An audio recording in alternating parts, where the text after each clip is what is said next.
हमने अपने previous video में देखा था ऊप्स का कंसेप्ट, जिसके बारे में हमने पढ़ा था कि क्लास और ऑब्जेक्ट्स क्या होते हैं और उसके डिफरेंस। आज हम इन्हीं कंसेप्ट को एक बार स्ट्रक्चर के थ्रू और एक बार क्लास के थ्रू इम्प्लीमेंट करके देखेंगे। अभी हम एक बार इसे जो लिखे हैं इसे कमेंट ऑफ करते हैं। सेलेक्ट और एक कोड लिखते हैं।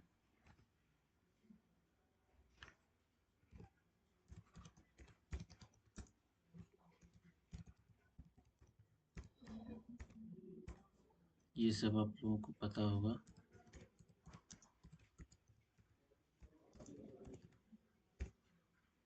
हम जो कोड लिखने वाले हैं, हम एक कॉम्प्लेक्स नंबर को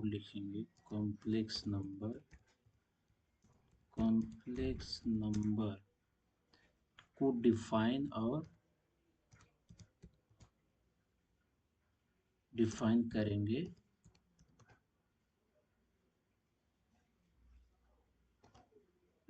करेंगे थ्रू स्ट्रक्चर।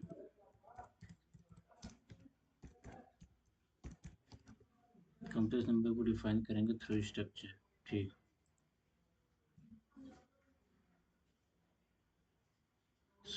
हम एक स्ट्रक्चर लेते हैं जिसका नाम होगा कॉम्प्लेक्स, और उसमें हम लेते हैं दो इंटीजर वेरिएबल ए और बी। उसके बाद फिर इसे हम एक काम करते हैं, इंटीजर ए और बी को हम प्राइवेट रखते हैं, प्राइवेट।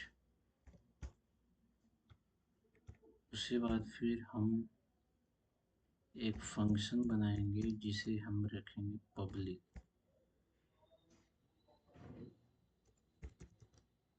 वाइड सेट डेटा, जिसमें दो आर्गुमेंट पास करते हैं एक्स और वाई। आई होप आपको ये चीज़ें समझ में आ रही होगी मैं क्या लिखना चाह रहा हूँ। कॉम्प्लेक्स नंबर तो आप लोग जानते होंगे, ए प्लस आई भी होता है। वाइड शो डेटा,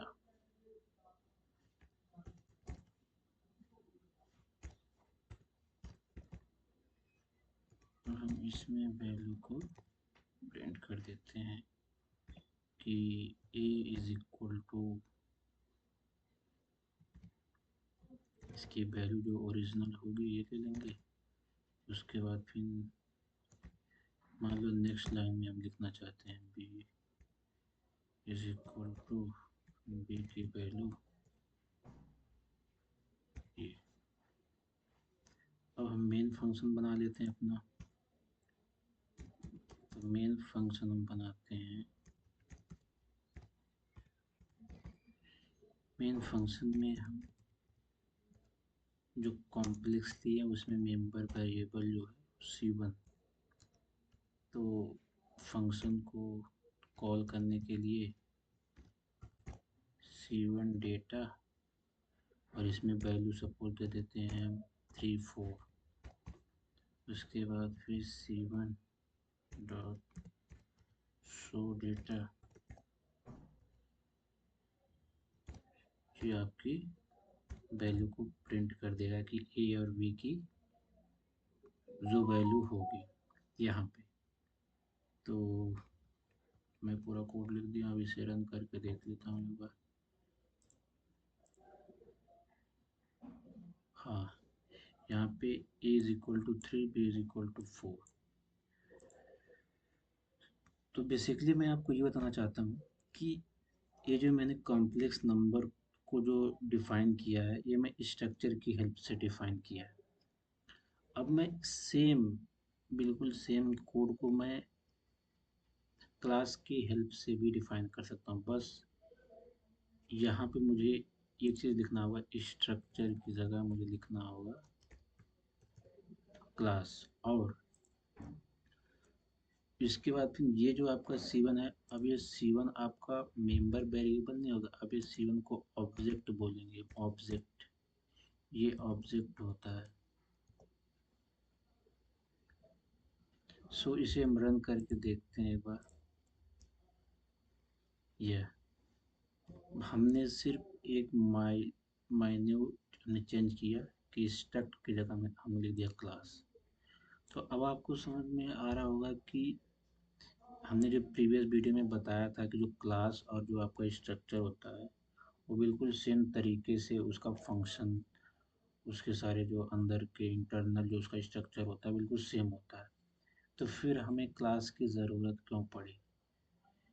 और हमने क्लास और स्ट्रक्चर को अलग अलग तरीके से देखा था कि जो आपका स्ट्रक्चर होता है उसके अंदर जो आपका मेंबर्स वेरिएबल या मेंबर फंक्शन, अगर उसके सामने हम कुछ नहीं लिखते हैं जैसे प्राइवेट या पब्लिक, तो बाय डिफ़ॉल्ट वो पब्लिक होता है। लेकिन अगर हम लिख देते हैं वहाँ पे प्राइवेट तो फिर वो प्राइवेट होता है। लेकिन क्लास में क्या होता है, क्लास में बाय डिफ़ॉल्ट अगर हम वहाँ पे कुछ नहीं लिखते हैं पब्लिक और प्राइवेट, तो फिर वो बाय डिफ़ॉल्ट प्राइवेट होता है।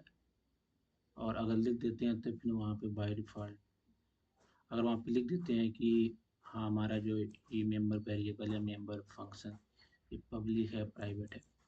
अभी जैसे मैं सपोज अगर यहाँ पे जैसे मैंने पब्लिक लिखा है, हम चाहे तो इसको यहाँ से रिमूव कर सकते हैं। अगर इसको रिमूव कर दूंगा तब भी ये बाय डिफ़ॉल्ट ये आपका प्राइवेट ही रहेगा, बिकॉज हमने यहाँ पे क्लास को इम्प्लीमेंट किया है।